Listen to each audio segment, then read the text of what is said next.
জাম্বিদ রহমতুল্লাহ আলাইহি ঘোড়ার লাগাম টেনে বলে, ঘোড়া রে, আমি মক্কা মদিনা উদ্দেশ্য করে রওনা দিয়েছি। মক্কা মদিনা উত্তর দিকে, তুমি মক্কা মদিনার দিকে না যাইয়া তুমি পূর্ব দিকে কেন যাও? এ ঘোড়া, আমি তোর কাছে ওয়াজ করতেছি, আর পূর্ব দিকে যাবি না, তুই উত্তর দিকে রওনা দে। এত সুন্দর ওয়াজ করার পরে জাম্বিদ যখন লাগাম ঢিল দেয়, সঙ্গে সঙ্গে ঘোড়া পূর্ব দিকে দৌড়ায়। লাগাম ঢিল দেওয়ার সঙ্গে সঙ্গে ঘোড়া পূর্ব দিকে দৌড়ায়। জাম্বিদ রহমতুল্লাহ চমকে উঠলেন, এত সুন্দর করে ঘোড়ার ওয়াজ শোনালাম, তারপরে ঘোড়া আমল করে না। ধরে কন কি করে না? এ কথা কন না কেন, কি করে না? তাহলে কি বলা গেল? এত সুন্দর করে ওয়াজ শোনানোর পরেও আল্লাহর বান্দারা ফজরের নামাজ পড়ে না। পড়েন? আপনারা সবাই পড়েন? এখানে অনেক আল্লাহর বান্দা বসে আছেন যারা হয়তো মাগরিব এশার নামাজই পড়েনি। এরকম আছে না নাই? আবার নিয়ত করছে ফজরও পড়বি না। বক্তা ওয়াজ করছে যে টুপির উপরে পাগড়ি পরে কেউ যদি নামাজ পড়ে, আল্লাহ তাকে খুশি হয়ে 70 গুণ সওয়াব দেয়। সেদিন থেকে পাগড়ি পরে নামাজ পড়ে। কিন্তু একদিন মসজিদে যায় থেকে পাগড়ি আনে না। এখন চিন্তা করে, এত দূর বাড়ি, আবার পাগড়ি আনবো। বিবেক বলতেছে পাগড়ি মাথাতে পড়লে 70 আর জামাতে পড়লে 27। জামাতে নামাজ পড়লে 27 গুণ, পাগড়ি পড়লে 70 গুণ। কোনটা ধরবি, কোনটা ছাড়বি, কোনটা ধরবি, কোনটা ছাড়বি? মন বলতেছে 70 ধর। ইচ্ছা করে নামাজের জামাত বাদ দিচ্ছে, ইচ্ছা করে। সবাই যখন জামাতে নামাজ পড়ে বাড়িতে গেছে, ও তখন মসজিদের মধ্যে ঢুকে এক টানে লুঙ্গি খুলেছে। এক টানে লুঙ্গি খুলে ওটা আড়াই ভালতে মাথা 3 কাজ দিয়ে রুকুর থেকে সেজদাত গেছে। ইতিমধ্যে এক মুসল্লি মসজিদের মধ্যে ঢুকাই কয়, সর্বনাশ, জীবনে বহু নামাজে দেখলাম, এরকম ন্যাংটা তো দেখি নাই। ন্যাংটা বাবার দরবারেতে কেউ এই শালা তাহিরি ন্যাংটা বাবা খেলেও গজল গজল করে কথা দেখতে পাশাই মারছে থাবা। ওই লাভ দুটো বললে আমার মারলি কেন ভাই? বলে মারার কারণ লুঙ্গি। তোমার চোখ নাই লুঙ্গি আমার মাথায়? এই পাগল, পরনের লুঙ্গি মাথায় কেন? বলে সওয়াবের আশায়। পাগড়ি পরে মাথার নামাজ পড়লে 70 গুণ সওয়াব হয়। লোকটা বলে, পাগল, পাগড়ি পরা হলো সুন্নত আর লুঙ্গি পরা হলো ফরজ। পাগড়ি পরা কি আর লুঙ্গি পরা কি? ওয়াজ শোনা হলো মুস্তাহাব, আর এশার নামাজ পড়া হলো ফরজ। এশার নামাজ বাদ দিয়া যারা ওয়াজ শুনতেছে, তারা লুঙ্গি খুলিয়া মাথায় পাগড়ি পরিছে। আমার সঙ্গে সকলে একটু বলা লাগবে, বলতে পারবে না ভাইজান? যারা বলবে না মনে করেন তারা এশা পড়ে নাই, না পড়া ওয়াজ শুনতেছে। আর যারা বলবেন আল্লাহ তাআলা তাদের এশা কবুল করুক, জোরে কোন আমিন। তাহলে সবাই আমার সঙ্গে বলেন, এশার নামাজ বাদ দিয়া যারা ওয়াজ শুনতেছে, তারা লুঙ্গি খুলিয়া মাথায় পাগড়ি পরেছে। আবার ওয়াজ শুনতে শুনতে যারা ফজর বাদ দিবে, ওয়াজ শুনতে শুনতে যারা ফজর বাদ দিবে, লুঙ্গি খুলিয়া মাথায় পাগড়ি পরিবে। যেই মাত্র লাগাম ঢিল দেয়, ঘোড়া আবার পূর্ব দিকে দৌড়ায়। জাম্বিদ চিন্তা করে, ওয়াজ করে তখন কাম হলো না, ওয়াজের পরে আওয়াজ আসে না নাই? তিনি ঘোড়ার পিঠ থেকে নামলেন। ঘোড়ার পিঠ থেকে নাইমা মক্কা মদিনার দিকে টেনে টেনে ঘোড়াকে নিয়ে যাবেন। ঘোড়ার পিঠে চড়ে যখন যাওয়া হবে না, তাই বলে ঘোড়া ছাড়া তো আমি যাবো না। এবার নিচে নামার পরে ঘোড়াকে টানা যখন শুরু করলেন, সঙ্গে সঙ্গে ঘোড়া শুয়ে পড়ছে। দাঁড়ানো ঘোড়াকে 2 ধাপ সামনে টাইনা নিয়ে যায়। যে ঘোড়া শুয়ে পড়ে তার টাইনা কোনো লাভ? জোরে বলেন। মনোযোগ দিয়ে যারা শুনবেন তাদেরকে কিছু শোনানো যাবে, কিন্তু কোরআনের মাহফিলে সে মনটা যদি বক্তার কথার দিকে না থাকে। এই জন্য ছোটবেলা একটা গান শুনেছিলাম, 80 তোলায় শের যদি হয় 40 সারে মন, মনে মনে মিল না হলে মিলবে না ওজন। বক্তার কথা আর শ্রোতার মন, এই দুইটা যদি এক না হয় তাহলে ওয়াজ বুঝতে কিন্তু কষ্ট হবে। ধরে কোন কথা ঠিক না? আল্লাহ জাম্বিদ রহমতুল্লাহ চিন্তায় পড়ে গেলেন, এই ঘোড়ার পিঠে চড়ে মক্কা মদিনায় যাবার চাইলাম, ঘোড়া আমাকে মক্কা মদিনায় নিয়ে যাবে না। ঘোড়ার টাইনা টাইনা মক্কা মদিনায় নিয়ে যাবার চাইলাম, ঘোড়া আমার সঙ্গে যখন যাবে না তাহলে খামা খা। ইন্নামা আমওয়ালুকুম ওয়া আওলাদুকুম ফিতনা। আল্লাহ বলেছেন সম্পদ আর সন্তান হলো তোমাদের বিপদের কারণ। যত সম্পদ দুনিয়াতে আল্লাহ দিয়েছে তার মধ্যে একটা সম্পদের নাম হলো ঘোড়া। দরকার নাম কি? আল্লাহ বলতেছেন সম্পদ আর সন্তান তোমাদের সবচাইতে বড় বিপদের কারণ। এই সম্পদের কারণে অনেক মানুষ জাহান্নামে যাবে, আবার সন্তানের কারণে অনেক বাবা মা জাহান্নামী হবে। জোরে গান কথা ঠিক কি না? আজকে আপনি কেমন ভাব, আপনি কেমন বেটা জন্ম দিলেন যে আপনার বেটা কোরআনের মাহফিল বাদ দিয়ে মেলা ঘুরতেছে? দোয়া দরুদ পড়ে জন্ম দেননি তো, হিচ্ছুকে গলা ধরে পেড়ে ফেলে দিয়ে কাম করছেন কি? শালা মানুষ হবে? কোরআনের মাহফিল বাদ দিয়ে মেলার মধ্যে ঘুরবি? কথা কর না কেন ভাই, কথা কর না কেন? মুসলমানের বাচ্চা হয়ে তুমি আল্লাহর কোরআনের মাহফিল বাদ দিয়ে মেলার মধ্যে ঘোরো, তোমার লজ্জা করে না? ওই ব্যক্তি হলো সবচাইতে বড় দুর্নীতিবাজ। ওই ব্যক্তির কোনো নীতিই নাই যে আল্লাহর কোরআনের মাহফিল বাদ দেয় মেলার মধ্যে ঘোরে। জোরে কোন কথা ঠিক কিনা? আর এত রাত্রে, রাত 11:30 পার হয়ে গেছে, এত রাত্রে রাস্তা ঘোরা ভালো মানুষের বাচ্চারা ঘোরে না, চোর ডাকাতেরাই ঘোরে। জোরে কোন কথা কন না কেন? এত রাত্রে রাস্তা কারা ঘোরে? অন্যদিন ঘুরলে তাও না, একটা কথা আছে, আজকে কোরআনের মাহফিলের দিন, আরে জান্নাতের বাগান লাগছে এখানে, আর ওরা জাহান্নামের মধ্যে ঘুরতেছে। একটু মনোযোগ দিয়ে শুনবেন। জামবিদ রহমতুল্লাহ ঘোড়ার মহব্বত কলিজা থেকে বের করে দিয়ে মক্কা মদিনার দিকে হেঁটে হেঁটে রওনা দিয়েছে। আপনি বলেন টার্গেট ঠিক চলে, দরকার হলে হেঁটে যাবো, অসুবিধা আছে? কথা কন না কেন? লং মার্চ, ঢাকা মার্চ ডাক দিল না 5 তারিখে, 6 তারিখে কিন্তু ডাকছিল, চিন্তা করলো না। 6 তারিখে তো ডাকছি, এদিকে হাসিনা সাইজ হলে দরকার নাই, একদিন আগে গাড়ি যদি না চলে হেঁটে যাবো রে। কথা কন না কেন? ওরা কিন্তু সব ক্যামেরা ট্যামেরাতে দেখছে, ও বাবারে পিঁপড়া যেরকম আছে ওইরকম দল বান্ধে আসতেছে। এমনি সেনাবাহিনী প্রধান এমনি কইছে 45 মিনিট টাইম দেওয়া হলো, এরই মধ্যে যাওয়া লাগবে। কারণ যে হারে আসতেছে, গাড়ি নিয়ে আসতেছে, গাড়ি নিয়ে হেঁটে হেঁটে এ পা আল্লাহ এমনি দেয়নি ভাই। অনেক মুরব্বী আগে হেঁটে হেঁটে হজ করছে। তোরে তোর কথা ঠিক কিনা? ওরা হলো হাজিরে, এরাই হলো হাজির। আর এখন বেটাক সব সম্পত্তি দিয়ে বেটিক ফাঁকি দিছে, ফাঁকি দিয়ে ওই একেবারে 11টা পাথর নিছে, 11টা পাথর নিয়ে খালি ওই জামদের বেরেস্তা কয় আল্লাহ বড় শয়তান, ছোট শয়তানের ঢেল ভাবতেছে। সব সম্পত্তি বেটাক দেখ, বেটিক যে বাপ ফাঁকি দিছে ওই মানুষ আছে, ওই আবার মক্কার যা শয়তান মারছে। কেন পাগলা তুই কি মাররে? তুই বড় শয়তানের বাপ। কথা কন না কেন ভাইজান? মন খারাপ করতেছেন? আপনার কি কোনো বক্তব্য দিবেন? শুনবেন? আলহামদুলিল্লাহ, খালি ভালো নয়, একদম মজা দেবেন।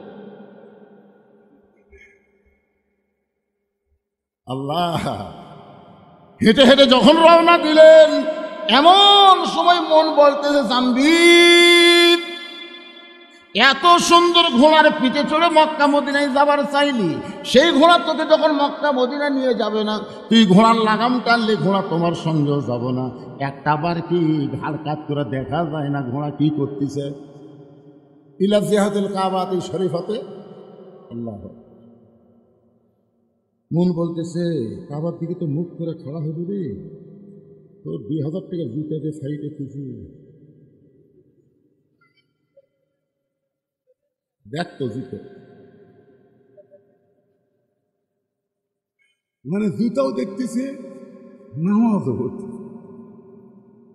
হবে হবে তো মনে করতেছে সবাই যখন জামাতে চলে গেছে, তুই একলাই যখন জোহরের 4 রাকাত সুন্নত করতেছে, দেখো আর জুতা কুটি তো যায়, দেখো আর কাশি কাঠের বাক্সে জুতি, তখন মনে করতে যে কেবল 1 টাকা পাচ্ছে, এখনো 3 টাকা পাচ্ছে, এই 3 টাকা শেষ করতে আমি 7 মাথা পারবো না। এই মনে করে চোর যেই জুতায় হাত দিছে এই খস করতেছে। তখন বলতেছে কে রে ভাই, তুই এটা কাবার দিকে মুখ করে নামাজ পড়তেছি? তখন বলতেছে না ভাই, ইলা জিহাদুল কাবা ওয়া জুতা,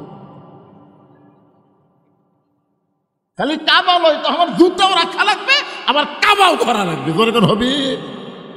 জাম্বিদের মন বলতেছে এত সুন্দর ঘোড়া, যে ঘোড়ার পিঠে চড়ে তুই মক্কা মদিনায় যাবি, সেই ঘোড়া তোকে টেনে নিয়ে যাবার চাই, তাও গেল না। পিছনে বসে আছে একটা, তাকায় দেখতো ঘোড়া কি খাড়া হলো না শুয়েই থাকলো।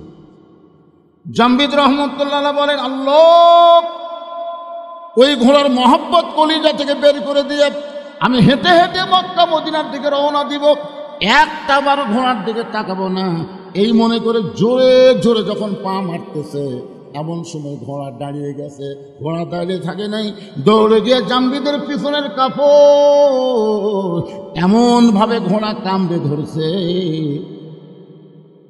6টা মানুষের দেহে যে শক্তি থাকে, তার চাইতে বেশি শক্তি হলো একটা ঘোড়ার দেহে। জাম্বিদ হেঁটে হেঁটে মক্কা মদিনায় যাবার চায়, কিন্তু ঘোড়া পিছনের কাপড় কামড়ে ধরে জাম্বিদকে টেনে টেনে পূর্ব দিকে যা। জাম্বিদ কয়, কে ঘোড়ার পিঠে চড়ে মক্কা মদিনায় যাবো, ঘোড়া নিয়ে যাবে না। ঘোড়ারে টানলাম, ঘোড়া আমার সঙ্গে যাবে না। আমি একলা যাবার চাই, তারপরে ঘোড়া যাবার দিবে না। এই ঘোড়ার মধ্যে ঢুকলো কি? ইত্তাকু ফিরাসাতাল মুমিনিনা ফাইন্নাহু ইয়ানজুরু বিনুরিল্লাহ। এতক্ষণ জাম্বিদ খালি 2 চোখ দিয়ে দেখছে, এবার 2 চোখ বন্ধ করে অন্তরের দিকে তাকায় দেখে। এতক্ষণ ধরে ঘোড়া যে কাজগুলো করতেছে, এগুলো ঘোড়ার ইচ্ছায় নয়, এগুলো হচ্ছে আল্লাহ মালিকের ইচ্ছা। সুবহানাল্লাহ, জোরে কর। 2 চোখ দিয়ে দেখলে ঘোড়া খারাপ, কিন্তু ইয়ানজুরু বিনুরিল্লাহ 2 চোখ বন্ধ করে যখন নূরের চোখ দিয়ে তাকায় দেখে যে ঘোড়া যা কিছু করতেছে ঘোড়া নিজে করতেছে না। ঘোড়ার মালিককে, জাম্বিদের মালিককে। আল্লাহ জাম্বিদ ঘোড়ার পিঠে চললেন, দেখি ঘোড়া কোথায় নিয়ে যায়। আল্লাহ কেন মক্কা মদিনায় যাবার না দিয়ে আল্লাহ আমারে কোথায় নিয়ে যাবে? ঘোড়ার পিঠে যখন চললেন, ঘোড়া চলতে চলতে চলতে চলতে রোম দেশ। ধরে কোন দেশ? আমার সঙ্গে তো জোরে বলেন, কোন দেশ? এই তো রোম দেশের বর্ডারে এসে ঘোড়া দাঁড়াচ্ছে। বর্ডার সঙ্গে সঙ্গে 6-7 জন সৈন্য জাম্বিদের দিকে তাকায় আছে।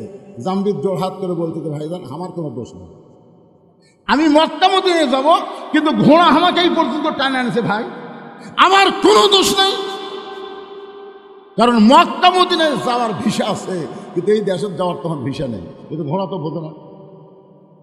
সঙ্গে সঙ্গে সৈন্যগুলো বলতেছে, হুজুর ঘোড়ার রং তো ঠিকই আছে, আপনার নাম যদি জাম্বিদ হয় আর আপনার বাড়ি যদি বাগদাদের খোরাসান হয়, এই দেশের নাম হলো রোম দেশ। ধরে বলেন সুবহানাল্লাহ।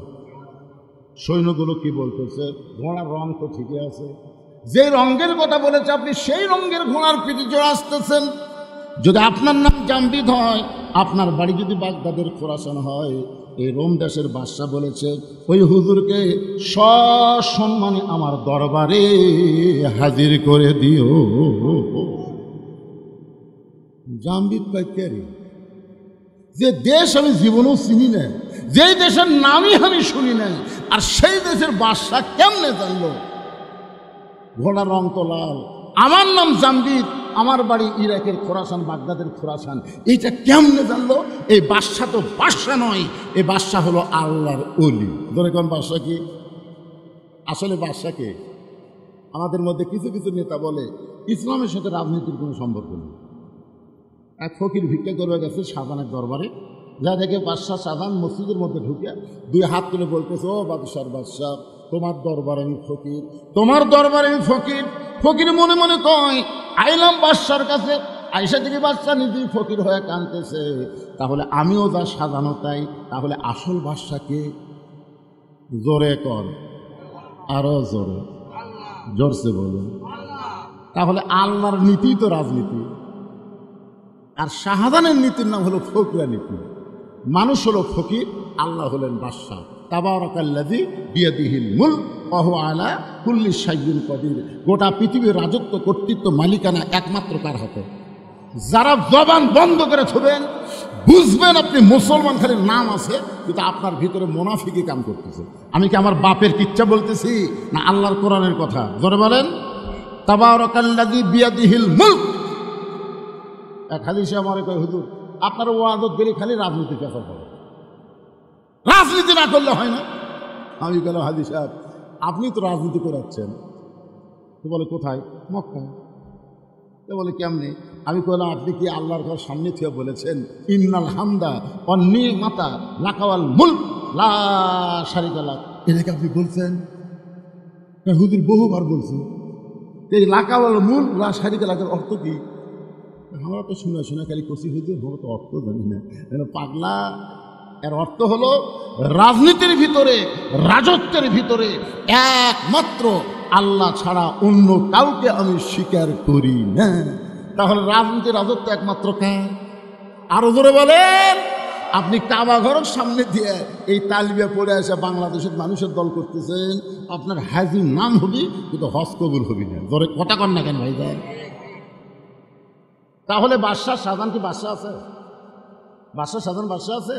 বাদশাহ নেই। কি হচ্ছে? আল্লাহ গানিয়ুন ওয়া আনতুমুল ফুকারা। আমরা হলাম ফকির, গুণীর নাম কি? আরো জোরে, জোরসে বলুন। জামবিদ রহমতুল্লাহ চমকে গেলেন, যে দেশ আমি চিনি না, যে দেশের বাদশাকে আমি জীবনেও জানি না, সেই দেশের বাদশাহ কেমনে জানলো আমার নাম জামবিদ, আমার বাড়ি খোরাসান বাগদাদে, আমি লাল ঘোড়ার পিঠে চড়ে আসতেছি, এই বাদশাহ অবশ্যই আল্লাহর ওলি। ওই 6 জন সৈন্য শুভেচ্ছা স্বাগতম, আল্লাহর ওলির আগমন, শুভেচ্ছা স্বাগতম বলে রোমের রাজদরবার পর্যন্ত পৌঁছায় দিলেন। জামবিদ বললেন, ভাইজান এই যে রাজদরবারের দরজা পর্যন্ত নিয়ে আসলেন, এখন আমি কি করব? বলে এখান থেকে আপনাকে একলাই যাওয়া লাগবে, এখান থেকে আপনাকে একলা যাওয়া লাগবে। ফেরেশতা জিবরাইল বলে, নবী গো এই পর্যন্ত আল্লাহ আমাকে হুকুম দিয়েছে, এরপর থেকে আপনাকে একলাই যাওয়া লাগবে। ধরে কোন কয়জন? কেন? ওরস মানে কি? একটু খেয়াল করেন। আল্লাহ নবী 2 জনা, প্রেম করিবেন গোপনা, মাঝখানে তো অন্য কারো জায়গা থাকবে না।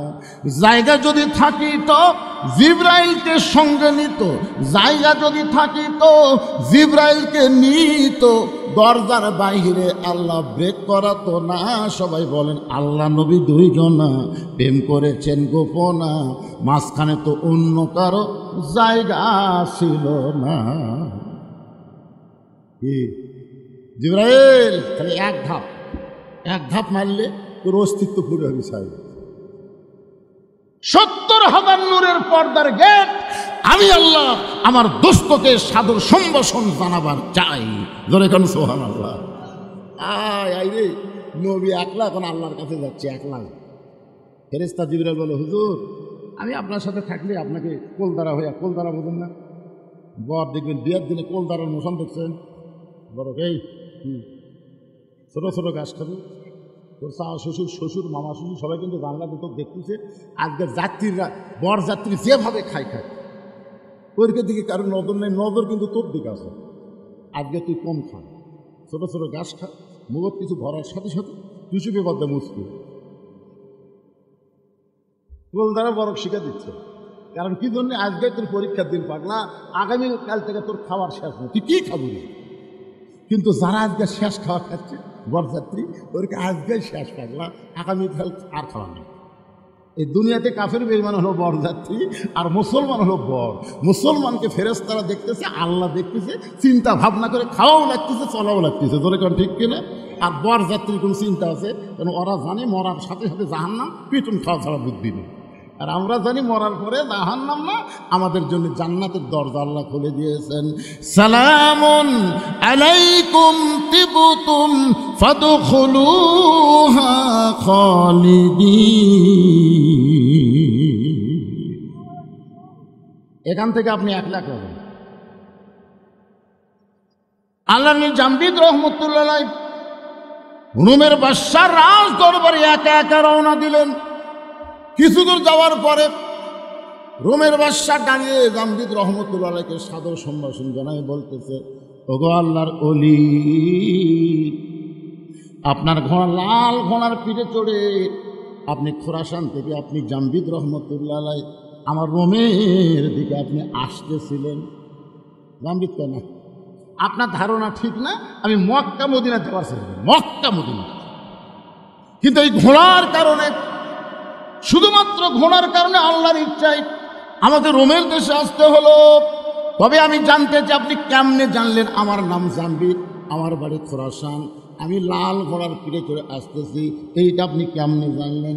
রোমের বাদশা বলে আমি জানি না, আমি জানি না, জানি আমার পাগলি মেয়ে। সুবহানাল্লাহ, জোরে কর। জাম্বিদ বলে কি বলে? বলে আমি জানি না, জানি আমার পাগলি মেয়ে। আল্লাহ তাআলা আমাকে একটাই মাত্র মেয়ে দিয়েছে, সেই মেয়েটা আজকে প্রায় 13-14 বছর হলে পাগলি অবস্থায় আছে। দুনিয়ার কোনো আলো পছন্দ করে না, দুনিয়ার কোনো খাওয়া পছন্দ করে না, দুনিয়ার কোনো মানুষ পছন্দ করে না, একা একা একটা বন্দি ঘরে থাকে। আমি দুনিয়ার বহু ডাক্তার কবিরাজ দেখাইছি, একটা ডাক্তার কবিরাজ আমার মেয়ে রোগ ধরতে পারে না। ওই একটা মেয়ে ছাড়া আমার দুনিয়াতে কেউ নেই। আমি মাঝে মধ্যে আমার মেয়েকে দেখতে যাই। আমি গতকাল গেছিলাম দেখতে, যাই দিকে ঘরের দরজাটা বন্ধ, একটা জানালার পাল্লা খোলা, ওই জানালার পাল্লা দিয়ে আমি ভিতর দিকে তাকাবার চাই, কিন্তু অন্ধকারে আমার মেয়েটাকে আমি দেখতে পাই না। আমি যখন বারবার তাকিয়ে আছি, এমন সময় মেয়েটা বলতেছে, বাবা আপনি দুনিয়ার বহু ডাক্তার দেখাইলেন বাবা, কিন্তু কোনো ডাক্তার তো আমার রোগ ধরতে পারে নাই। আমি কোন রোগের রুগী যদি জানতে চান, তাহলে খোরাসান থেকে একজন আল্লাহর ওলি, নাম তার জাম্বিদ, লাল ঘোড়ার পিঠে চড়ে রোমের দিকে আসতেছে, তাকে যদি আপনি আমার কাছে আনতে পারেন বাবা, তাহলে সেই বলতে পারবে আমার ভিতরে কি রোগ রয়েছে। আমি আমার মেয়েটার কথা প্রথমে বিশ্বাস করলাম না, কারণ মেয়েটা আমার পাগলি হয়ে গেছে, রুগী অবস্থায় আছে, মেয়েটার কথা বিশ্বাস করলাম না। তারপরে মনে মনে চিন্তা করলাম, কয়েকটা সৈন্যকে আমি পাঠাইয়া দিয়ে দেখি তো, যদি এইরকম কোনো মানুষ আসে তাহলে ধরে যেন আমার দরবারে নিয়ে আসে।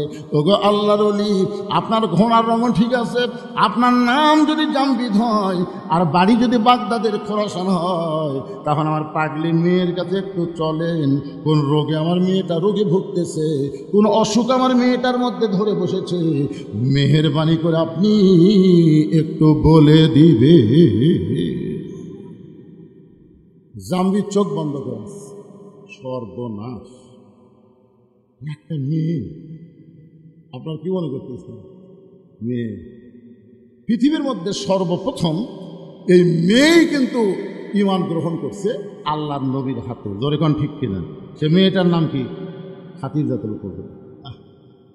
দেখছেন, পৃথিবীতে সর্বপ্রথম একজন নারীকে জান্নাতি নারীদের নেত্রী বানানো হবে। জোরে কোন ঠিক কিনা? এমন করে গল্প শুনছেন যে একটা মরদ মানুষকে জান্নাতের রাজা বানানো হবে, শুনছেন? কথা কন না কেন? কি আবার বাংলাদেশে একাধারে খালি নারী, এরশাদ চাচার পর থেকে আর কোনো মরদ নেই।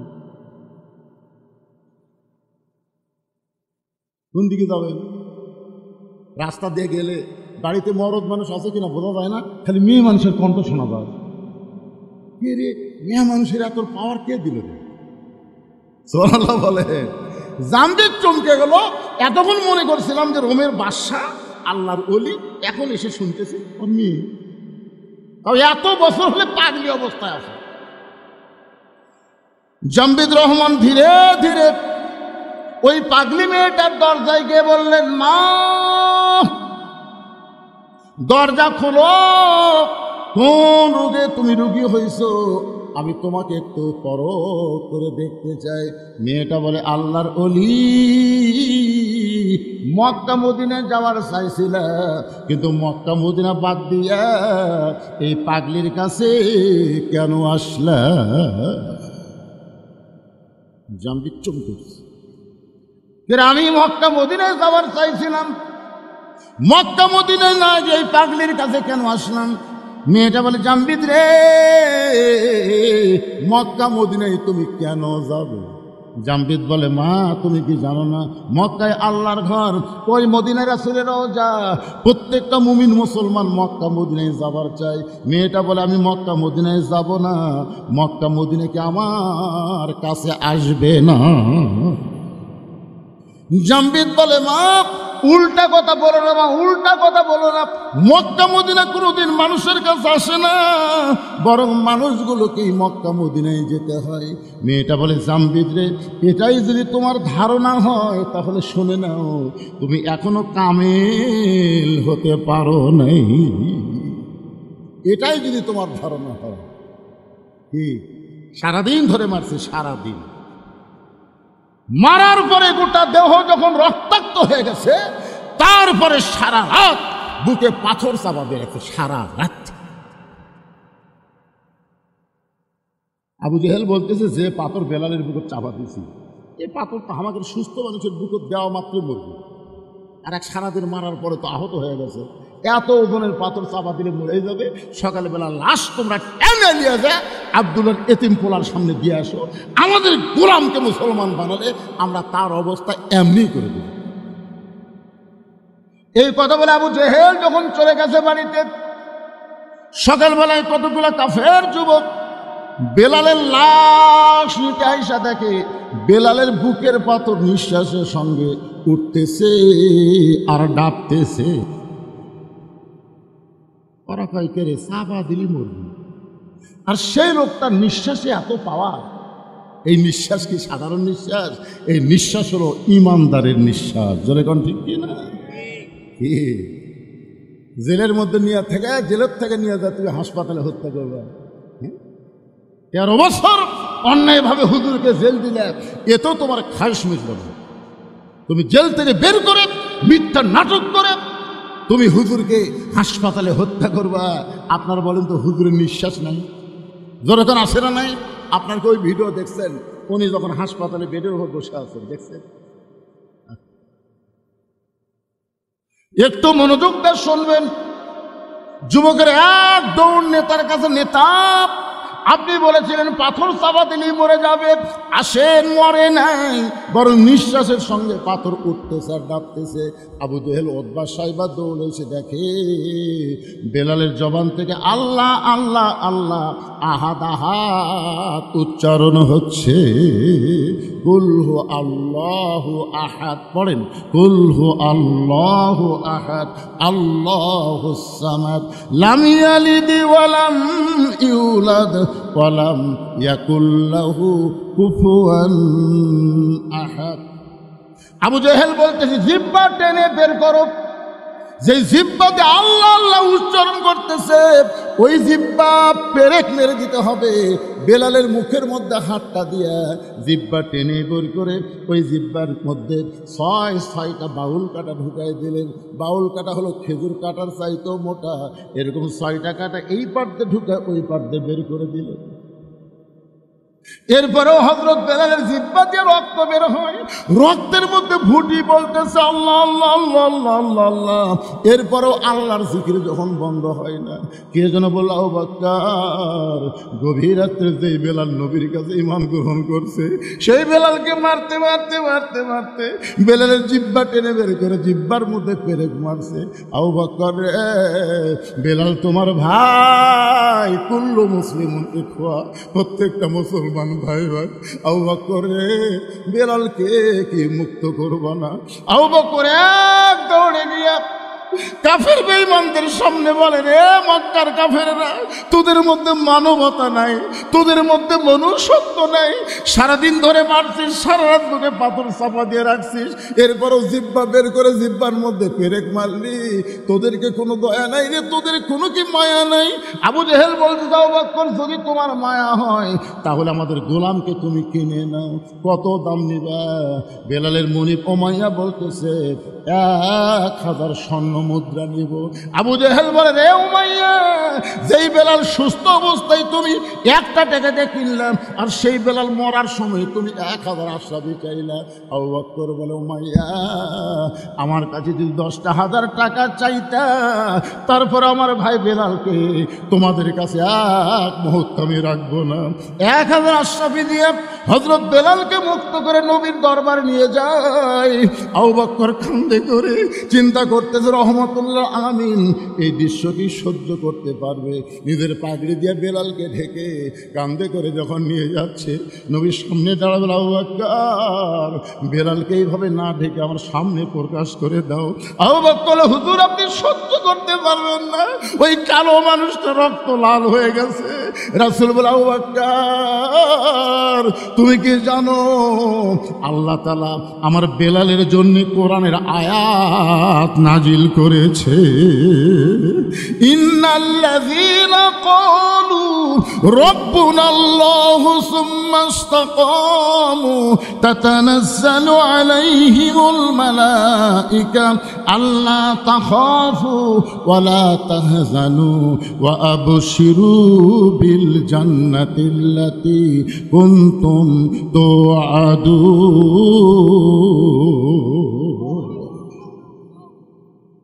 হযরত আবু বকর আস্তে করে বেলালকে নিজের কাঁধ থেকে নামালেন। নামার পরে পাগড়ি যেই মাত্র টান দিছে, নবী তাকায় দেখে বেলালের জিহ্বার মধ্যে পেরেক মারার কারণে জিহ্বাটা মোটা হয়ে মুখ থেকে অনেকখানি বার হয়ে আসছে। আল্লাহ রাসূল হামাগুড়ি দিয়ে বসলেন। রাহমাতুল আলামিন নবী হামাগুড়িতে বসে বেলালের কপালে একটা চুমা দিয়া বেলালের জিহ্বার মধ্যে যে পেরেকগুলো বের করে নিজের জিহ্বাটা নবী বেলালের জিহ্বার সঙ্গে লাগায় দিলেন। সঙ্গে সঙ্গে জিহ্বাটা পূর্বের মতন হয়ে বেলালের মুখের মধ্যে যখন ঢুকে যায়, নবী বলেন, বেলাল রে, তুমি কি জানো তোমার ঈমানের কারণে আল্লাহ তাআলা তোমাকে 8টা জান্নাতের মালিক বানায়া দিছে? বেলাল বলে, রাসূলুল্লাহ আপনি কি আমার কাছে কিছু শুনতে চান? আবু বকর, বেলাল তুমি কি বলবা? বেলাল বলে, হুজুর ওই আল্লাহর শপথ করে বলতেছি, ওরা যখন আমাকে সারাদিন ধরে মারছিল, ওরা যখন আমাকে চাবুক মারতেছিল, আমার চামড়া কেটে যখন রক্ত বের হচ্ছিল, আমি তখন আল্লাহ আল্লাহ জিকির করতেছিলাম। আমি যখন আল্লাহ আল্লাহ জিকির করি, একসময় আমার চক্ষু বন্ধ হয়ে গেলে আমি দেখতে পাই আল্লাহর জান্নাতের দরজা খুলে দেওয়া হয়েছে। ওগো আল্লাহর নবী, এই দুনিয়া থেকে বেহেশতের দরজার দিকে আমি তাকায় থাকি, ওরা আমাকে সারা রাত বুকে পাথর চাপা দিয়ে রাখছে, আমি তখনও বেহেশতের দরজাতে বেহেশত দেখি। ওরা যখন জিহ্বা টেনে বের মধ্যে জিহ্বার মধ্যে পেরেক মারছে, আমিও তখন জান্নাত দেখতে পাই। নবী বলেন, বেলাল রে, তুমি আছো দুনিয়ায়, আর দুনিয়া থেকে আল্লাহ তোমাকে জান্নাত দেখায়। লিল্লাহি তাকবীর। তাহলে ঈমানের কারণে দুনিয়া থেকে যদি জান্নাত দেখা যায়, তাহলে আপনি যেখানেই থাকেন না কেন, মক্কা মদিনাকে আল্লাহ আপনার কাছে পাঠাবার পারে না? ধরে কারণ পারে কি পারে না? সমস্ত ক্ষমতার মালিককে। জামবিদ বলে, মা, মক্কা মদিনা কোনোদিন মানুষের কাছে আসে না, বরং মানুষগুলোকে মক্কা মদিনায় যাইতে হয়। মেয়েটা বলে, জামবিদ রে, এটাই যদি তোমার ঈমান হয়, তুমি ঘোড়াকে যেরকম দেখছো, যে ঘোড়া তোমার যাই নিয়ে যাবে মক্কা মদিনায়, কিন্তু ঘোড়া দৌড়ায় পূর্বের দিকে। ঘোড়া কেন টানলে ঘোড়া মাটির শুয়ে পড়লো? জামবিদ খেলে চুমকে চুম করতেছি, এইগুলো খবর কি হয়? এই জায়গা তখন চালান হলো। জামবিদ ইয়ানজুরু বিনূরিল্লাহ, একটাবার নূরের চোখে তাকায় দেখো, আমার অন্ধকার ঘরে কোনো আলো নাই, আমার ঘরে দেখতে গেলে দুনিয়ার আলো চলবে না। ইয়ানজুরু বিনূরিল্লাহ, তুমি নূরের চোখে নজর করো। জামবিদ চোখ বন্ধ করে তাকায় দেখে, মেয়েটার ডান পাশে কাবা আর বাম পাশে স্বয়ং আল্লাহর নবী বসে আছে। লিল্লাহি তাকবীর। জামবিদ দরজাত বসে বলে, মা, মা, তুমি এমন কি আমল করো যে আমল করণে ডান পাশে মক্কা, বাম পাশে মদিনা, তুমি এমন কি আমল করো না যে আমলের কারণে তোমাকে মক্কাও যাওয়া লাগলো না, মদিনাও যাওয়া লাগলো না, মক্কা মদিনা তোমার কাছে চলে আসলো। এই আমলটার নাম কি?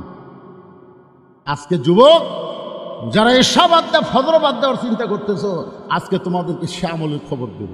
শুনবেন না আপনারা? শুনবেন না? তাহলে আয়াতটা আর একবার তেলাওয়াত করি। ইয়া আইয়ুহাল্লাযীনা আমানুত্তাকুল্লাহা হাক্কা তুকাতিহি ওয়া লা তামুতুন্না ইল্লা ওয়া আনতুম মুসলিমুন। না দুর্বল হয়ে গেছে? ওয়াজ শুনে কি দুর্বল হলেন? আরে পাগলা, কোন আমলের কারণে নমরুদের আগুনের চুলায় শান্তির বাগান হলো আমাদের জাতির পিতার জন্য? জানা লাগবে না? কোন আমলের কারণে মুসা নবীর জন্য আল্লাহ সাগরকে রাস্তা বানায় দিল? এগুলো তো আমাকে জানা লাগবে ভাইজান। কারণ ভারত যে হারে মাঝে মধ্যে হুমকি মারতেছে, ওরকে হাতত নাকি এমন অস্ত্র আছে যে বাংলাদেশকে দখল করতে ওরকে 15 দিনও টাইম লাগবে না। আর একটা নেতা কত 15 মিনিটই বাংলাদেশে আসে। হায় হায় রে, ওরা কিসের ভরসায় এত বড় হুমকি মারতেছে? ওদের কাছে অ্যাটম আছে, হাইড্রোজেন আছে, পারমাণবিক অস্ত্র আছে, ওরা মনে করতেছে অস্ত্র আছে। আর আমরা বলি পাগলা, অস্ত্রকে আমরা তৈরি করি না, আমাদের আল্লাহ আছে। জোরে কোন কথা বলেন না কেন? ইমাম মেহেদী আলাইহিস সালাম আসবেন কোন আমল নিয়ে পৃথিবীতে? ঈসা আলাইহিস সালাম আসবেন কোন আমলের নিয়ে পৃথিবীতে? যারা আসার সাথে সাথে পৃথিবীর সমস্ত ইহুদি খ্রিস্টান কাফেরেরা পরাজিত হয়ে যাবে। জোরে কোন কথা ঠিক না? এখন আমাদের মুসলমানকে সে আমল করার দরকার আছে না নাই? আমি সে আমলটা কোরআন থেকে আপনাদের সামনে দিব, আর ওরস শব্দের অর্থ একেবারে খোলা খুলে আপনাদের বলে দিব। কারা কারা শুনবেন? দুই হাত তুলে একটু আল্লাহকে দেখেন তো দেখি। লিল্লাহে তাকবীর, আলহামদুলিল্লাহ। মাত্র 10টা মিনিট, তারপর আবার আলোচনা চলবে, ফেল নেই, চলতে থাকবে। তাহলে 10টা মিনিট এই যে ইসালে সওয়াব, এই যে বিশাল একটা মাহফিল করার খরচ, আপনাদের কাছে একটু ব্যাগ যাবে, রুমাল যাবে। আল্লাহর হস্তে 10, 20, 50, 100 যে যা পারবেন দান করবেন। আপনাদের ওটার দরকার নেই, আপনাদের কাছে এই ছেলেরা যাবে, আপনারা প্রাণ খুলে দান করবেন। আর এখানে আমি 100 জন আল্লাহর বান্দা চাই। 100 জন, কয়শো জন? 100 জন আল্লাহর বান্দা চাই, যারা বাপ মাকে অত্যন্ত ভালোবাসেন। আজকে এখানে আল্লাহর ওলি যিনি শুয়ে আছেন, তার নাম এখানে দেওয়া হয় নাই, কিন্তু এখানে একটা নাম দিয়েছে, সেটা হলো মুগলটুলি শাহ দেওয়ান রহমতুল্লাহ আলাইহি মাজার। এখানে যে শাহ দেওয়ান রহমতুল্লাহ আলাইহির মাজার আছে, এ ব্যাপারে কারো সন্দেহ আছে? আপনাদের কারো সন্দেহ আছে? নাম জানি না, কিন্তু এখানে যে একজন আল্লাহর ওলি আছে এ ব্যাপারে তো সন্দেহ নেই। তো প্রত্যেক বছর এরকম একটা করে মাহফিল এখানে হোক, এটাকে আপনারা চান? যদি চান, একটা কোরআন শরীফ বাবদ 500 টাকা আপনাকে দান করা লাগবে। যেহেতু আমার বাপ মা কবরে গেছে, আমি এই মাহফিল একটা কোরআন শরীফ বাবদ 500 টাকা দান করলাম। সবচাইতে দামি দান হলো আল্লাহর কোরআন। আমি কিন্তু কোরআন শরীফ চাচ্ছি না, আপনি 500 টাকা দান করলে একটা কোরআন দানের সওয়াব আপনার বাপ মা কবরে পাবে, আপনি নিজেও আল্লাহ তাআলা খুশি হয়ে আপনাকে দিবে। এরকম কোন আল্লাহর বান্দাকে আসেন আজকের মাহফিল? হুজুর কত টাকা নিয়ে আসেন বাবা, এটা নগদ দেওয়া হবে। আসেন আল্লাহর বান্দা আসেন। এতজন মানুষের মধ্যে আমি কিন্তু 100 আল্লাহর বান্দা আছি, মাত্র 100 জন। এই হাজার হাজার মানুষের মধ্যে আরে গামছা চাদরা খুঁটি গেল রে পাঠিয়ে, আরে নাই। হ্যাঁ আসো, আসেন আসেন আসেন। বাপ মার প্রতি দয়া হচ্ছে না, মায়া হচ্ছে না? যে বাপ মা আপনার কবরে গেছে, সে বাপ মার কবরকে জান্নাত বানানোর জন্যে কোরআনের মাহফিল একটা কোরআন বাবদ 500 টাকা দান করবেন। মাশাআল্লাহ, দেন, আমার হাতত দেন, দোয়া করা লাগবে তো। আমি চাইলাম একটা কোরআন, কিন্তু শাহাদত 2টা কোরআন শরীফ বাবদ 1000 টাকা দান করলো। আল্লাহ বাপ মার কবরকে জান্নাতের টুকরা বানান। কে রে শাহাদত ভাই, বাপ মা মরছে নাকি? রে বাঁচা আছে, বাঁচা আছে। আমি তো মরার দোয়া করতেছি না, আমি দোয়া করে আল্লাহ বাপ মার হায়াত দারাজ করে দিই। ধরে কেন আমি এই 2টা কোরআন বাবদ 1000 টাকা দান করার কারণে শাহাদতকে আল্লাহ দানবের খাতায় কবুল করেন। ধরে বলি আমিন। আল্লাহ তোমার একজন বান্দা কোরআন শরীফ বাবদ 500 টাকা দান করছে, আল্লাহ দানকে কবুল করেন। আর একজন আল্লাহর বান্দা আল্লাহর কোরআন শরীফ বাবদ কোরআনের মাহফিলে 500 টাকা দান করলো, আল্লাহ দানকে কবুল করেন, আল্লাহ নেক নিয়ত নেক আশা পুরা করেন। জোরে বলে আমিন। সবাই বলে আল্লাহুম্মা আমিন। এগুলো সব কি লিখে দিয়ে গেলেন বাবা? আমি মনে করছি দানের স্লিপ রে। ও বাবা রে, মাশাআল্লাহ। আর একজন আল্লাহর বান্দা কোরআন শরীফ বাবদ 500 টাকা দান করছে। আল্লাহ দানকে কবুল করেন, আল্লাহ নেক নিয়ত নেক আশা পড়া জোরে বলেন আল্লাহুম্মা আমিন। আচ্ছা, আপনাদের কাছে 500 টাকা নাই, সব মেলা ফুরাছেন নাকি? এই জন্য আপনারা আগে নিয়োগ করবেন, এই মেলা টেলা লাগবে, সব টাকা তো শেষ। আমার এলাকায় একটা ইসালে সব হলো 5 ফিট মাথার, ও একটা ফকুন্নি পর্যন্ত 5,000 টাকা খরচ করছে। ফকুন্নি বিক্রি করে খায়, মনে 5,000 টাকা, এতই খাসে ভাই। আল্লাহর একজন বান্দা কোরআন শরীফ বাবদ 500 টাকা দান করলো, আল্লাহ দানকে কবুল করেন। আসসালামু আলাইকুম হুজুর, গতকাল রাতে এই প্যান্ডেলেই হালকায় জিকিরের নামে ঢোল তবলা ডুগডুগি নিয়ে নাচ গান এবং আল্লাহ নবীর নাম নিয়ে ভণ্ডামি করা হয়েছে। যারা এগুলো করেছে এবং যাদের নেতৃত্বে এগুলো করা হয় তাদের সম্পর্কে আপনার বক্তব্য জানতে চাই। আপনারা দেখবেন এই ঢোল আর তবলা যখন বাজায়, আমি ছোটোবেলা দেখছি একটা ওই যে ঢোল বাজায়, ঢোল বাজানোর একটা শব্দ শোনা যাবে কানতে, দুজক দুজক দুজক শোনা যায়, খেতে না দুজক দুজক দুজক এই শোনা যায় কিন্তু। আর একটা হারমোনি হারমোনি হারমোনি নাই, তারপর একটা যে কিনকে টানে, এটা না এটা বলে ইনকে কে কে কে কে কে কে কে কে কে কে কে কে কে কে কে খাই খায় না। আর একটা হাতও তো এরকম বাজায়, তিনজন তিনজন তিনজন তিনজন। এই হালকা জিকিরের নামে যারা ঢোল তবলার ব্যবস্থা করছে তারা একদল, যারা এখানে শুনিছে তারা একদল, আর যারা বাজাছে তারা একদল। এই 3 দলই দুজক। কথা বল লাগে রে, এই মুসলমানের বাচ্চারা কথা বলে, এই কথা না কয়ে তো হাসিনা ইচ্ছা মতো দেশ চলাছে, কাল কথা বন্ধ করে দেবে। হুহা একটু করবেন বারে, কি বেশি ফতুয়া দেওয়া যাবে না, যা করলাম বুঝলে বুঝ পাতা, না বুঝলে তেজ পাতা। আমার একটা প্রশ্ন হচ্ছে, আমি একটা বিবাহ করেছিলাম, সেই মেয়ে আর আমি কোরআন হাত রেখে বলেছিলাম কেউ কাউকে কোনোদিন ছেড়ে যাব না, কিন্তু কিছুদিন পর সে অন্য ছেলেকে বিয়ে করে, কিন্তু আমি এখনো বিবাহ করিনি। এখন আমি বিবাহ করলে কি কোনো পাপ হবে নাকি, এটা জানতে চাই। এই বউ আপনাকে ছেড়ে চলে গেছে, কি জন্যে চলে গেছে সেটা আপনি একটু নিজে চোখ বন্ধ করে চিন্তা করেন তো। চিন্তা করে তারপর আবার বিয়া করার চিন্তা করেন, আগেই বিয়া আগে চিন্তা করেন তো। ব্যাগ ছাড়া দেওয়ার কথা আমি বলিনি, ব্যাগ ছাড়া দেওয়ার কথা আমি কোন কালে বলছি? আপনাদের কাছে ব্যাগ যাবে, এই ব্যাগ যাবে, 10 টাকা 20 টাকা 50 টাকা 100 টাকা যে যা পারেন দিবেন, দিবেন না? কারা কারা 1 টাকাও দিবেন না তারা হাত তুলুন তো দেখি। মুরব্বী তুলবার চাই পারে, মানে দিবি কিন্তু বুঝবার পারেনি, তাহলে আপনারা সবাই দিবেন। এই ব্যাগ না ভিতরে ঢোকো, ব্যাগ না ঢোকো, বাবা ঢোকো ঢোকো, এই ঢুকেছে, দেন সবাই দেন। আমার মায়েদের কাছে যাবেন, আমার মায়েদের জন্য আজকের আলোচনা। ও মা, বড় পীর আব্দুল কাদের জিলানী রহমতুল্লাহ আলাইহি যখন জান্নাতুল বাকি জিয়ারত করতেছেন, মক্কা মদিনায় 2টা গোরস্থান সকলের কাছে পরিচিত। মক্কায় হলো জান্নাতুল মাওয়া আর মদিনায় হলো জান্নাতুল বাকি। নাম শুনছেন আপনারা? এখানে টেজের উপর হাদিস সাহেব নাই কেউ, আপনি তো হাদিস। তাহলে মক্কায় যে কবর তার নাম কি? জান্নাতুল মাওয়া। সেই জান্নাতুল মাওয়ার মধ্যে ঘুমায় আছে আমাদের মা খাদিজাতুল কুবরা, বলে কোন সুবহানাল্লাহ। আর মদিনায় যে গোরস্থান, সেই গোরস্থানের নাম হলো জান্নাতুল বাকি। ওই জান্নাতুল বাকির কোন এক জায়গায় ঘুমায় আছে নবীর কলিজা টুকরা মা ফাতেমা। সুবহানাল্লাহ বলেন না কেন? আব্দুল কাদের জিলানী রহমতুল্লাহ আলাইহি ওই জান্নাতুল বাকি যখন জিয়ারত করতেছেন, জান্নাতুল বাকি জিয়ারত করা হলো ভাগ্যের ব্যাপার, কারণ জান্নাতুল বাকির মধ্যে কম পক্ষে 10,000 সাহাবী ঘুমায় আছে। সুবহানাল্লাহ কন না কেন? কত হাজার? আমাদের গোটা বাংলাদেশ মিলেও একটা সাহাবী নেই। আমাদের গোটা বাংলাদেশে কোনো সাহাবী আছে? কোনো সাহাবী নেই। 2 জন আসছিল ওই নদী পথে চিটাগাং দিয়ে, তারা ফিরে চলে গেছে। 2 জন সাহাবী আসছিল, একটা জাবের ইবনে হুযাফা আর একটা নবীর মামা সাদ ইবনে আবি ওয়াক্কাস। এই 2 জন কিন্তু এসে ওনারা এখন চীনে যায়, ওনাদের কবর চীনে হয়েছে, কিন্তু আমাদের বাংলাদেশে হয়নি।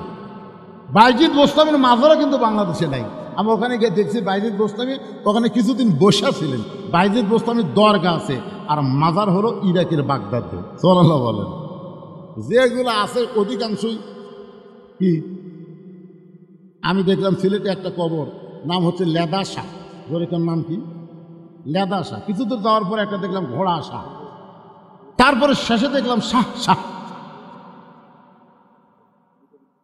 আমি তো ওনাকে আগেই বলছি।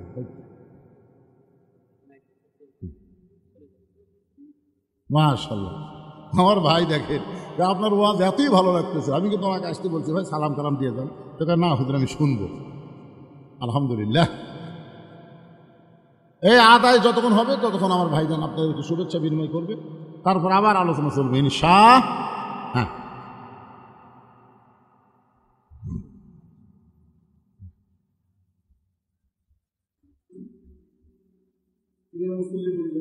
আসসালামু আলাইকুম। আজকে আমাদের মাঝে উপস্থিত হয়েছে বাংলাদেশ জাতীয়তাবাদী দল সহসাংগঠনিক সম্পাদক রংপুর বিভাগ কেন্দ্রীয় সংসদ অধ্যাপক আমিনুল ইসলাম, তাকে সংযুক্ত আকারে কিছু কথা বলার জন্য বিশেষভাবে অনুরোধ জানাচ্ছি। অধ্যাপক আমিনুল ইসলাম, সহসাংগঠনিক সম্পাদক বাংলাদেশ জাতীয়তাবাদী দল বিএনপি, রংপুর বিভাগ। মুহাম্মাদুর রাসূলুল্লাহ সাল্লাল্লাহু আলাইহি ওয়াসাল্লাম। আজকের মাহফিলের সম্মানিত অতিথি তিনি শহীদ প্রেসিডেন্ট জিয়াউর রহমান, যার ওয়াজ আমার ইউটিউবেতে শুনতে পাবেন। তিনি কত বড় আল্লাহর ওলি ছিলেন। আমি যে মাদ্রাসায় লেখাপড়া করতাম, সরকারি মোস্তাফিয়া মাদ্রাসা, ওনার প্রিন্সিপাল ছিলেন তখন আল্লামা নজিবুল্লাহ রহমতুল্লাহ আলাই, উনি এখন দুনিয়াতে নেই। ওনাকে আমরা ছাত্ররা জিজ্ঞাসা করছিলাম যে শহীদ প্রেসিডেন্ট জিয়াউর রহমান সম্পর্কে আপনার মন্তব্য কী? উনি বলেছেন হজরত ওমর ফারুকের সিমটম আল্লাহর ওলি, জোরে কোন সুবহানাল্লাহ। এবং বেগম খালেদা জিয়া, আপনারা কি দেখলেন যে হাসিনা কিভাবে পলে গেল, আর বেগম খালেদা জিয়াকে কিভাবে সম্মানের সাথে তাকে নিয়ে যাওয়া হলো। কথা বলেন ঠিক কি না? আমরা সবাই তার জন্য দোয়া করব, আল্লাহ পুরোপুরি সুস্থতা সহকার আমাদের দেশে আবার ফিরে আসার তৌফিক দেখ, আমিন। এবং তারেক জিয়া তারুণ্যের অহংকারকে আল্লাহ কবুল করুক, সকলে বলে আমিন। এখন আসেন, আপনাদেরকে তো একটা ওয়াজ আমি রাখছিলাম, মনে নেই, মনে থাকলে আপনার 2-4 দিন উঠে চলে গেলেন। চলে দুইটা জগতে আল্লাহ আমাদের পক্ষে, এটা আমরা বিশ্বাস করছি। একটা হলো রুহের জগৎ, একটা হলো দুনিয়ার জগৎ, আর একটা জগৎ আমাদের সামনে আছে। মনে আছে আপনাদের? মনে করছে 66 পাচ্ছি, পাস তো করছি। পাস করলে আপনি জান্নাত পাবেন পাগলা, কিন্তু 33 না পাওয়ার কারণে যে কমপক্ষে 100-150 বছর জাহান্নামে থাকা লাগবে, সেটা কি করবেন? এই জন্য আমি বলছি গোল্ডেন A+ পাইয়া বিনা হিসাবে আমরা জান্নাতি হব। জোরে কোন কথা ঠিক কিনা? মনে নাই। মেয়েটা বলে জানবি কোন আমলের কারণে আল্লাহর কাবা নবী রওজার পাশে, যদি তুমি জানতে চাও তাহলে শোনো। আপনারা এই কথাও কিন্তু আমি বলেছি, কি আমল, ঠিক না? কর সে আমল শুনবেন না আপনারা? হ্যাঁ ভাইজান, আমরা আইসি কিন্তু শুনলাম চলে গেলাম, এটা নাম ইসলাম, ইমান নয়। আল্লাহ কোরআনে বলেছেন স্বামী নয়, শুনতে হবে। তাই না, এটাকে আমল করার নিয়তে, গ্রহণ করার নিয়তে শ্রবণ করা হবে। তাহলে শোনা গেলাম, শোনা গেলাম, বকাল্লা বকে গেলাম, হয়ে গেল নাকি? না, আমরা যারা বক্তা আমাকে ঠেলা আছে। আল্লাহ কোরআনে বলেছেন লিমা তাকুলু মা লা তাফআলু, যে বক্তা ওয়াজ করে আমল করে না, ওই মুনাফিক বক্তাকে দিয়া আল্লাহ জাহান্নাম আগে উদ্বোধন করবে। জোরে কোন কথা, ঠিক কথা বলেন। আগে জাহান্নামের উদ্বোধন হবে আলেম দিয়ে, আবার জান্নাতের উদ্বোধন হবে আলেম দিয়ে। এক ছেলে এসে হুজুরকে বলে, হুজুর আমার বাড়ি তো অনেক দূর ব্রিজ দিয়ে ঘুরে তারপর আপনার কাছে আসতে হয় কোরআন সব শিক্ষা করার জন্য। তো হুজুর ওই ব্রিজ দিয়ে ঘুরে আসতে আমার খুবই সময় লাগে, কষ্ট হয়। এমন কিছু দোয়া আছে যে দোয়া পাঠ করলে নদী পার হওয়া যায়? তো পীর সাহেব তো মনে মনে চিন্তা করছে, পাগলা, দোয়া দেখুন দিন নদী পার হওয়া যায়। তো বলছে বিসমিল্লাহ করে চোখ বন্ধ করবে, যা। মনে করছে বিসমিল্লাহ করে চোখ বন্ধ করে পানির মধ্যে ডুবা গেলে আর নামবি না। ধরে কথা ঠিক ছিল। তো পীর সাহেব যে কথা কইছে, ওই ছেলেটা বড়টা ইমানের সাথে বিশ্বাস করছে যে বিসমিল্লাহ কয়ে চোখ বন্ধ করে পা দিলি যদি নদী পার হওয়া যায়, তো খামাখা ওই ব্রিজে ঘোরার দরকার আছে? হুজুর কিন্তু ঠাট্টার স্থলে বলেছে, ছাত্র কিন্তু বিশ্বাসে গ্রহণ করছে। এখন যা নদীর পাড়ে যায় বিসমিল্লাহ বলে চোখ বন্ধ করে পা দিছে, চোখ খুলে দেখে ওই পারে চলে গেছে। সুবহানাল্লাহ খান লাগে পার করার মালিককে পার হয়ে গেছে। এভাবে প্রত্যেকদিন যাওয়া আসা করে। যখন ছেলেটা 5-7 পারা কোরআন হেফজ করছে, তখন ছেলের মা বলতেছে, যেই কামেল বুজুর্গের কারণে তোর ব্রিজ ছাড়া নদী পার হওয়া পারিস, সে হুজুরকে একদিন দাওয়াত করতো। আমি একটু প্রাণ ভরে হুজুরকে খাওয়াতেছে, এত বড় আল্লাহর ওলি। তো ছাত্র এখন বলছে, হুজুর আজকে দুপুরবেলায় আমার মা আপনাকে দাওয়াত দিচ্ছে। তো হুজুরা কিন্তু দাওয়াত পেলে খুব খুশি, জোরে কোন কথা ঠিক কি না? এর আগেও আপনাদের বলেছি যে ডাক্তারের বইয়ের কোনোদিন সিজার লাগে না, বড় ডাক্তারের বইয়ের কি লাগে না, সিজার লাগে না। মৌলবীর বাড়ির কোনোদিন মিলাদ হয় না, পীরের বউ কোনোদিন মুরিদ হয় না, জোরে কোন কথা ঠিক কিনা? এই তিনটা না খেয়াল করবেন। বড় ডাক্তারের বউ সিজার করে না, কারণ সিজার করলে মায়েরও ক্ষতি, বাচ্চারও ক্ষতি। আর মৌলানাদের বাড়ির কোনোদিন মিলাদ হয় না, মৌলানা খালি খাওয়ায় না, জোরে কোন ঠিক কিনা? আর 3 নম্বর হলো পীরের বউ কোনোদিন মুরিদ হয় না। আপনাকে এলাকার যত পীর আছে খোঁজরা দেখবেন, বউ মুরিদ হয়নি, কারণ বউ জানে আমার পীর সাহেব মাঝে মধ্যে মুরিদের বইয়ের দিকে চোখ মারে, এই লুচ্চার হাতে মুরিদ হয়ে কি হবি রে জান। তাছাড়া আবার বসে যাবেন, যা পারবেন, ক্লান্ত হয়ে গেছে। তো আলহামদুলিল্লাহ, যে কথা বলতেছি একটু খেয়াল করেন ভাই জান, বিরক্ত হচ্ছেন না? কোন আমল ওরস, আর একটা হলো 33, ধরে কেন ঠিক কিনা? 66 পাসি, খালি 33। এই 33টা পালি বিনা হিসাবে আমরা সবাই জান্নাতি, বলেন সুবহানাল্লাহ। এখন হুজুরকে বলতেছে, হুজুর আজকে দুপুরবেলা আমার মা আপনাকে দাওয়াত দিচ্ছে। পীর সাহেব তো সেই খুশি, ঠিক আছে বাবা, তোমাকে আজকে 8 ঘন্টা আগে ছুটি দিয়ে আমি তোমার মায়ের বাড়িতে যাব খাবার। এখন ছাত্র হুজুরকে নিয়ে যাচ্ছে নদীর দিকে। হুজুরকে কেড়ে পাগলা, এদিকে নৌকা আছে, এটা না ব্রিজ আছে, এটা না, তুই এদিকে এখন নিয়ে যাস কেড়ে পাগলা, যেখানে নৌকা আছে, যেখানে ব্রিজ আছে সেখানে চল। বলে না হুজুর, আমি তো নৌকা ব্রিজ ছাড়াই যাই।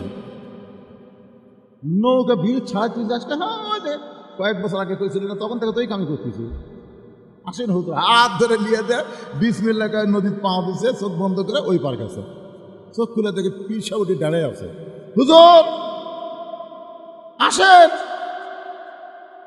বিসমিল্লাহ চোখ বন্ধ করে বাঁধেন। পিসা বিসমিল্লাহ আউযুবিল্লাহ বিসমিল্লাহ পা দিতে ঘপ করে হাঁটু মধ্যে ডুবে গেছে। তার মানে কি বুঝতেছেন? বকাউল্লাহ বকে গেছে, বকাউল্লাহ আমল করে নাই, আর সোনাউল্লাহ আমল করে জান্নাতি হয়ে যায়। জোরে কোন কথা ঠিক কথা বলেন? হ্যাঁ, এই জন্য ভাইজান একটু মনোযোগ দিয়ে শুনতে হবে। কোন আমলের কারণে মক্কা মদিনা তার কাছে? আল্লাহর একজন বান্দা রবি ইবনে সুলাইমান এবার হজ করতে যাবে। হজ করতে যাওয়ার আগে ওরা 10 জন মিলে একটা কাফেলা করছে, 10 বন্ধু মিলে হজে যাবে। হজে যাওয়ার আগে মানুষ কিন্তু সবাইকে একটু দাওয়াত দেয়, একটু বলে ভাইজান আমার জন্য দোয়া করো, আমি সুন্দরভাবে হজ যেন পালন করতে পারি। এরকম দোয়াটাও চাই না? যেরকম চাই কি চায় না? অনেকে মানুষকে জানানোর জন্য দোয়া চায়, আমি তো হজ করে যাচ্ছি, এটা তো কাউকে জানান দরকার। দেখবেন কতক লোক কিন্তু হজ করে আসে, কেউ জানি না যে হাজি, বলতে ভাই আরাফার ময়দানে সেই শুনবার কথা, শয়তান পাথর মারতে তার ঠেলা ঠেলি ভাই, মানে ওই যে হজ করছে এটা মানুষকে জানাচ্ছে।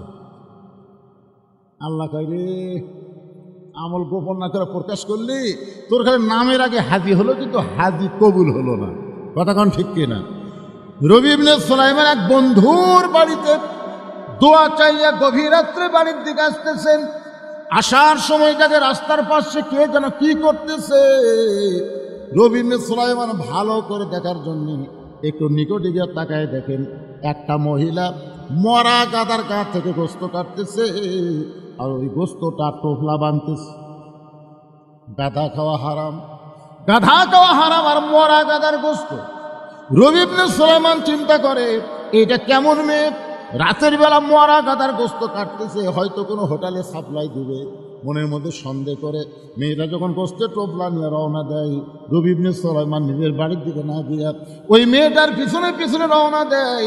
মেয়েটা একটা ভাঙ্গা বাড়ির মধ্যে ঢোকার সঙ্গে সঙ্গে 2টা মেয়ে মা মা বলে কাঁদতেছে।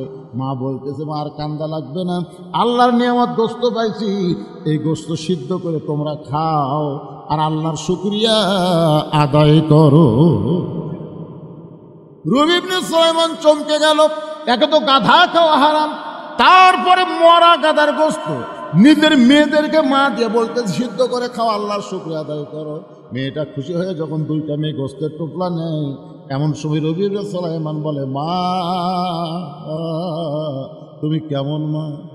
তুমি তোমার ক্ষুধার্ত মেয়েদেরকে মরা গাধার গোস্তের টুকরা দিলে। ও মা তুমি কেমন মা? মা বলতেছে, পথিক এই গভীর রাত্রে আমার বাড়ির ধার দিয়ে চলে যাচ্ছ, চলে যাও, আমার দিকে তোমার তাকান লাগবে না। আজকে দুইটা আমার মেয়ে আজকে কয়েকদিন হলে না খেয়ে থাকার কারণে বারবার যখন আমার কাছে খাবার চায়, আমি মা কোথায় খাবার পাবো? আমার স্বামী কয়েক বছর আগে দুনিয়া থেকে বিদায় হয়ে গিয়েছে। আমি একজন বিধবা নারী, দুইটা যুবতী মেয়েকে কি করব? রাতের অন্ধকারে আমি বের হয়ে গেছি কিন্তু খোঁজার জন্য, ক্ষুধা নিবারণের জন্যে। এখন গাধা খাওয়া হারাম না হালাল এটা পরখ করার শক্তি বিবেক আমার নাই। মরা গাধা না জেতা গাধা এইটা চিন্তা করার শক্তি আমার অন্তরে নাই। আমি গোস্ত মেয়েদেরকে দিয়েছি, মেয়েরা সিদ্ধ করে খাবে, আল্লাহর শুকর আদায় করবে, কারণ এই মুহূর্তে জীবন বাঁচান ফরজ মনে হয়ে গেছে। রবি ইবনে সুলাইমান বলেন, মা তোমার মেয়েদেরকে মরা গাধার গোস্ত খাইতে দিও না। এবার আমি হজে যাবার চাইছিলাম মা, আমি আর হজে যাব না, আমার সমস্ত হজের টাকা পয়সা আমি তোমাদেরকে দান করে দিব। এক দৌড়ে বাড়িতে গেলেন। বাড়ি যাওয়ার পরে যা কিছু তার ছিল সব কিছু টুকলা করে মায়ের হাতে দিয়ে দিলেন। মা মেয়ে খুশি হয়ে আল্লাহকে বলতেছে, আল্লাহ তোমার যেই বান্দা মক্কা মদিনায় যাবার চাইছিল কিন্তু আমাদের ক্ষুধার্ত দেখে সব দান করে দিল, আমরা মা আর মেয়ে মিলে দোয়া করি, আল্লাহ মক্কা মদিনা এই বান্দার বাড়িতে হাজির করে দিও। রবি ইবনে সুলাইমান বলে, মা উল্টা দোয়া করো না, কারণ মক্কা মদিনা কোনোদিন মানুষের বাড়িতে আসে না। মেয়ে দুইটার মা বলতেছে, আমরা দোয়া করার মালিক আর কবুল করার মালিককে।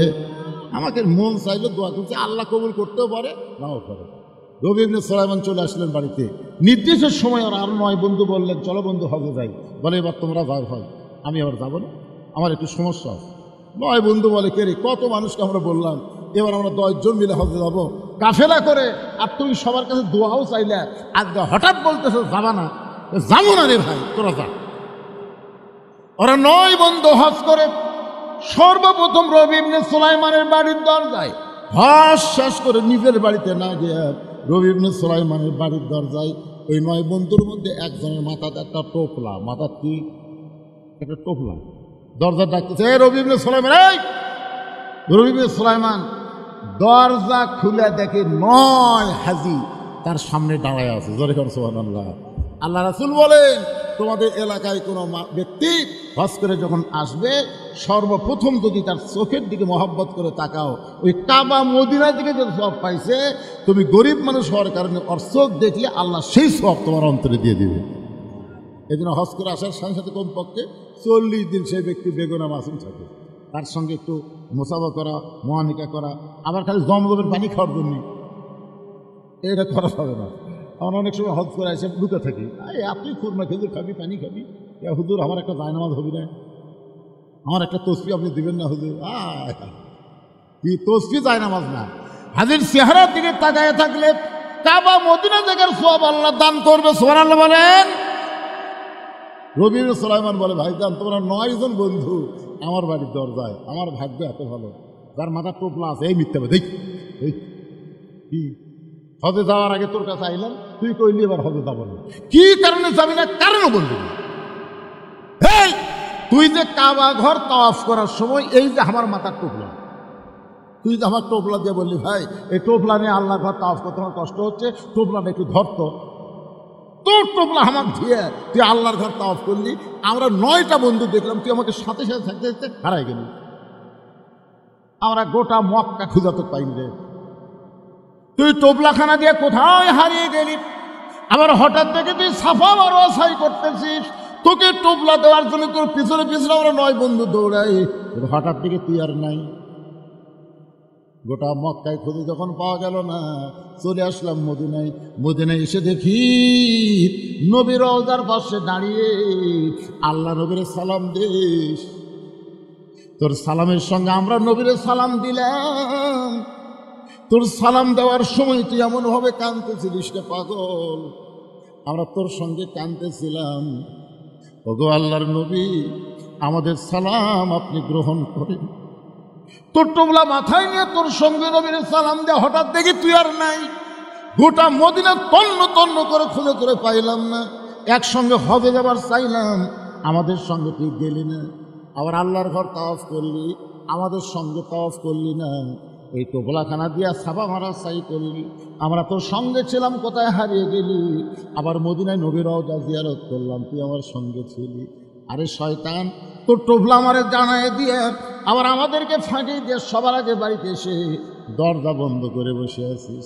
তোর টোপলা তুই এখন ফেরত নে। মাথার টোপলা যখন রবি ইবনে সুলাইমানকে ফেরত দেয়, রবি ইবনে সুলাইমান কান্দে বলে, ও বন্ধুরা, আমি হজে যাইনি ভাই, আমি আল্লাহর শপথ করে বলতেছি, আমি এবার হজে যাইনি ভাই, আমি যাইনি ভাই। 9টা বন্ধু বলে, মুনাফিক, একসঙ্গে যাবার চাইছিলাম, তুই গেলি না। আবার আমাদের ফাঁকিতে আগে বাড়িতে এসে দরজা বন্ধ করলি, তোর সঙ্গে আর আমাদের কোনো বন্ধুত্ব নেই। রবি ইবনে সুলাইমান টোপলাখানা বুকের মধ্যে নিয়ে কাঁদতে কাঁদতে বেহুশ হয়ে পড়ে যায়। আল্লাহ, জীবনে এমন কি খারাপি করলাম যে খারাপের কারণে 9টা হাজি আমার মুনাফিক বলে গালি দিয়ে গেল। কাঁদতে কাঁদতে যখন বেহুশ হয়ে যায়, ওই বেহুশ অবস্থায় দেখতে পায় আল্লাহর নবী রবি ইবনে সুলাইমানের ঘরের মধ্যে হাজির হয়ে গেছে। নবী ডাকতে বলে, রে রবি ইবনে সুলাইমান, তোমার 9টা বন্ধু মিথ্যা বলে নাই বাবা, তোমার 9টা বন্ধু মিথ্যা বলে নাই। ওই এতিম অনাথকে তোমার হজের সমুদয় সম্পদ দান করার কারণে আল্লাহ তোমার প্রতি এত খুশি হয়ে গেছে, একটা ফেরেশতাকে রবি ইবনে সুলাইমানের সুরতে আল্লাহ তোমার নামে হজ করায় আনিছে।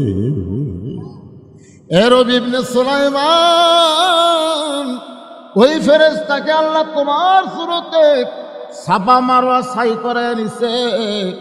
ওই ফেরেশতাকে তোমার সুরত দিয়া আমি নবীর রওজা জিয়ারত করায় আনিছে।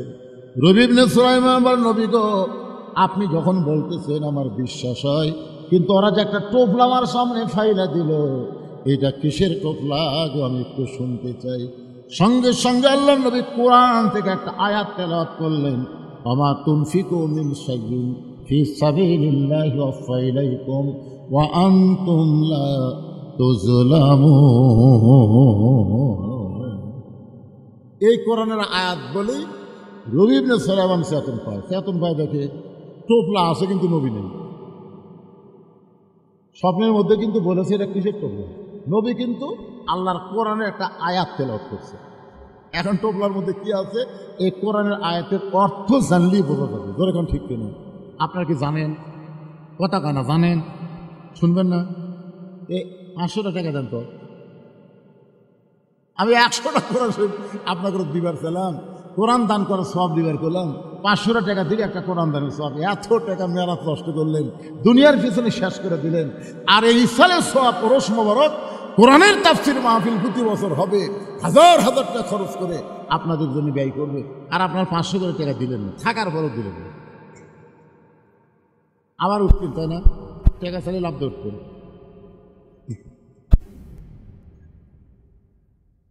দেখেন, দেখছেন? হ্যাঁ, আসলে ধরেন তো। তোমার নাম কি বাবু? মোহাম্মদ নূর আমিন মিয়া, বাপের বেটার আগমন, জোরে বলেন মারহাবা। এরকম বাপের বেটার একটা মানে বাপের বেটা দেখেন তো কিভাবে। আগে আপনি 500 টাকাই দিন, হুজুর 500 টাকা দিল, একটা কোরআন দানের সব পেল, যেরকম আমিন কুটি হেলিকপ্টার।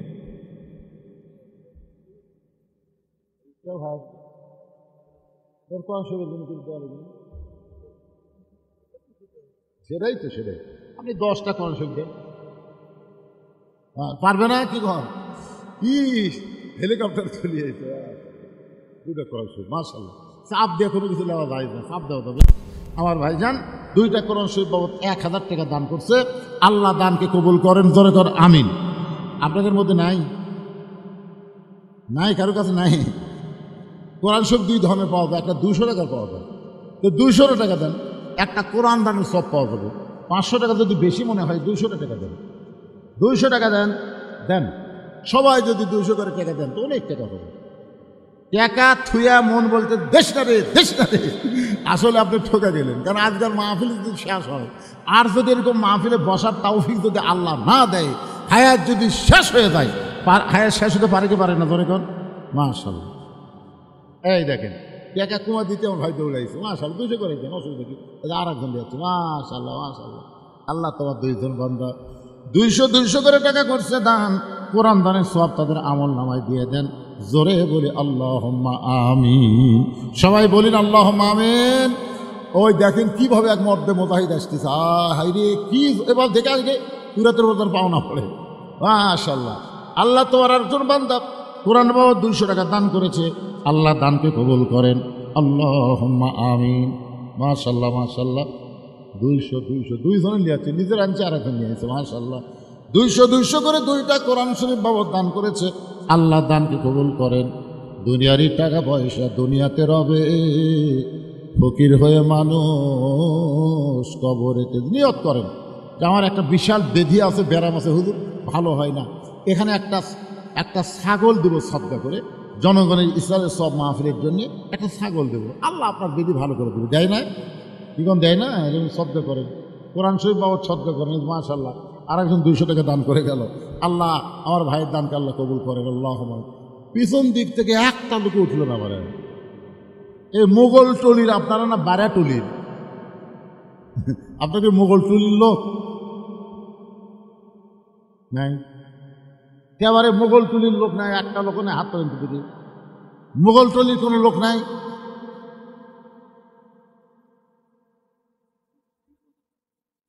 হ্যাঁ, বাকি নেন আপনারা, বাকি নেন। আচ্ছা ঠিক আছে, আগামী বছর এই মাহফিলের জন্যে একটা ছাগল, 2টা ছাগল এরকম যদি কেউ দেন, যে হুজুর আমি ছাগল টাগল দেবো না, 1000 টাকা দেবো, এখানে কাগজ কলম লেখা থাকবে, আমি আগামী বছর এইরকম তবারক পাক করতে যত হলুদ লাগবে সব হলুদ আমি একলাই দেবো হুজুর। এইরকম কোনো মরদ আছে যে যত লবণ লাগবে সব লবণ আমি একলাই দেবো, তাদের যদি 5 বস্তা লাগে অসুবিধা নেই। আছেন এরকম কেউ? যত গুঁড়া মরিচ লাগবে সব মরিচ আমি একলাই দেবো। পেঁয়াজ দেবো 5 জনে, 5 জন মিলে সব পেঁয়াজ দেবো, তেল দেবো, এরকম নিয়োগ করে লিখে দেন। এখানে কাগজ কলম আছে, একটু বলেন, বলেন, সাহস করে বলেন। আল্লাহ হায়াত দিবে, আপনি দান করবেন। বাবা মা যাদের কবরে গেছে, বাপ মার জন্য বাৎসরিক একটা দোয়ার মাহফিল আপনাকে আলাদাভাবে করা লাগবে না, এখানে একটা দোয়ার মাহফিল হবে সবার বাপ মার জন্য, যারা কবরে গেছে তার জন্য দোয়া করা হবে। আপনারা এই এলাকার লোক শক্ত, মোগল টলি না হন, এলাকার না, সবই তো এলাকা। তো মাশাআল্লাহ বলেন না কেন? একজন হলুদ দেওয়ার পার্টি না এখানে, হলুদ একটা লোক বলেন, হলুদ কয় মন লাগবে রে? মন লাগবে তো মাহফিলের কমিটির লোক, এটা কি মাহফিল কমিটির লোক আছে ভাই? এই মাহফিল কমিটির লোক আপনি, মাহফিল কমিটির লোক, হ্যাঁ কতটুকু হলুদ লাগে? কতটুকু হলুদ? 40 মন, 40 মন চাউল, 5 কেজি লাগছে। আচ্ছা আপনি দেন তো,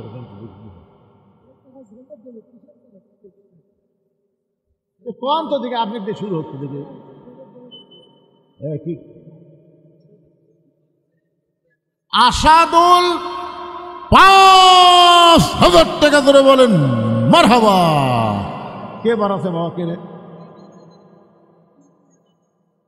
বাবা? সব হলুদ দিবে তো বাড়ি? এই তো মোগল টোলের লোক আছে, কে কয় না রে?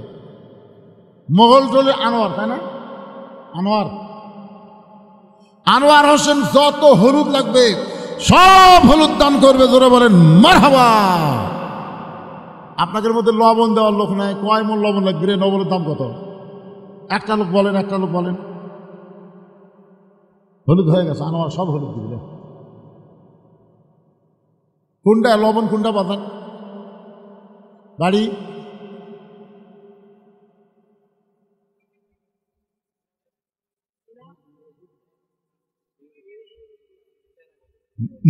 মেহেদুল ইসলাম সেরাগাড়ি, যা লবণ লাগবে সব লবণ জোরে বলেন মারহাবা।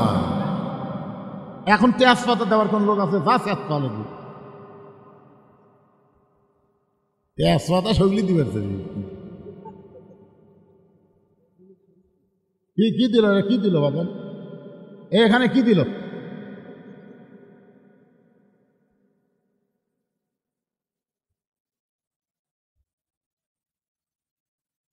এখানে তেল লাগে, তেল। পেঁয়াজ দেন না কেন? 10 কেজি পেঁয়াজ দেওয়ার কেউ আছেন যে হুজুর আমি আগামী বছর মাহফিলে 10 কেজি পেঁয়াজ দিলেন?